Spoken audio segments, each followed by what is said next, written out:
आता समजा आता तुम्ही बोलात, मी एक छोटीशी गोष्ट सांगतो. समजा मी कुठून तरी जेवण मागवलं, ते कोणत्या तरी एका डिलिव्हरी बॉयने मला आणून दिलं, ते जेवण खराब निघालं, तर राजसाहेब ते मी त्या डिलिव्हरी बॉयला नाही बोलणार ना की त्याची चूक आहे, ती तर त्या हॉटेलवाल्याची चूक आहे, त्याने मला जेवण, त्यात मीडियाची काय चूक आहे, तो माणूस काय बोलेल याच्यावर त्यांचं कुठे नियंत्रण? परत तेच सांगतो तुम्हाला, तुम्ही रोज घेताना सगळ्या गोष्टी, रोज त्याच गोष्टी चालू असतात ना. माझं असं म्हणणं कधीतरी ही गोष्ट झाली तर मी समजू शकतो.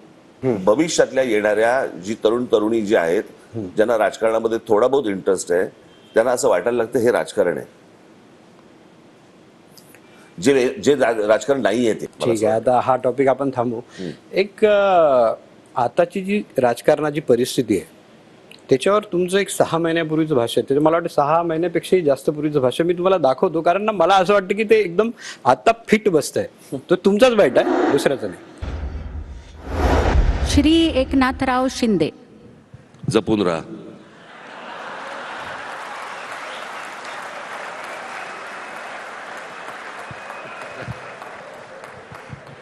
देवेंद्र फडणवीस, वरती संबंध नीट ठेवा. या बाबतीत अजून बोलायचंय मला. श्री अजित पवार,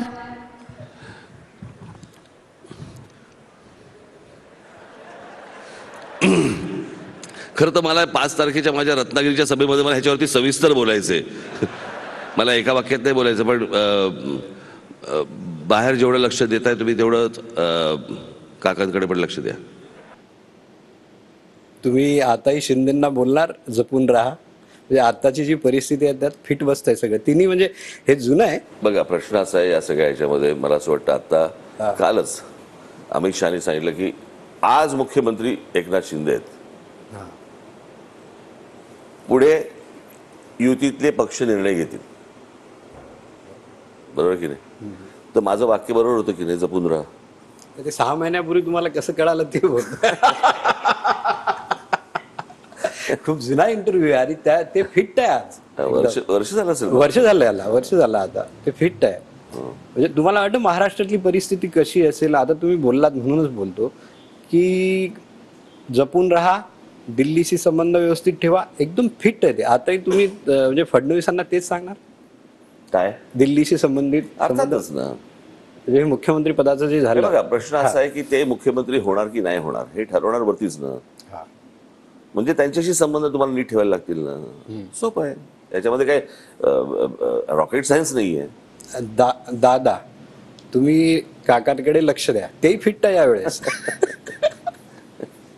तुम्ही तर त्यांनाही सोडत नाही आजकाल. तुम्ही त्यांना बोलता की तुम्ही पक्ष ढापला, चिन्ह ढापलं, त्यांनाही बोलता तुम्ही. अरे माझं तेच म्हणणं आहे, मला ही गोष्ट आवडलेली नाही, मला ही गोष्ट आवडत नाही, एवढं माझं सोपं म्हणणं आहे ते. या प्रकारचे हे बघा, प्रश्न असा आहे, मी ज्या पद्धतीने मी शिवसेनेतनं बाहेर पडलो, माझ्याकडे 37-38 आमदार आले होते, माझ्याकडे 7-8 माझ्याकडे खासदार आले होते, आपण वेगळ्या पक्षात जाऊया म्हणून ते सांगत होते. मी म्हटलं मला पक्ष फोडून दुसरा पक्ष काढायचा नाही, किंवा मी बाळासाहेब ठाकरे सोडून कोणाच्याही हाताखाली काम करू शकत नाही.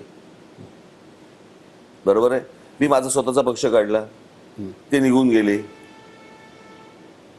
बरोबर की नाही?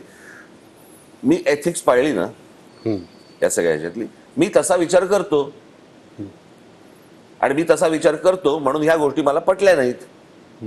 ज्या गोष्टी मला पटल्या नाहीत त्या नाही पटल्या.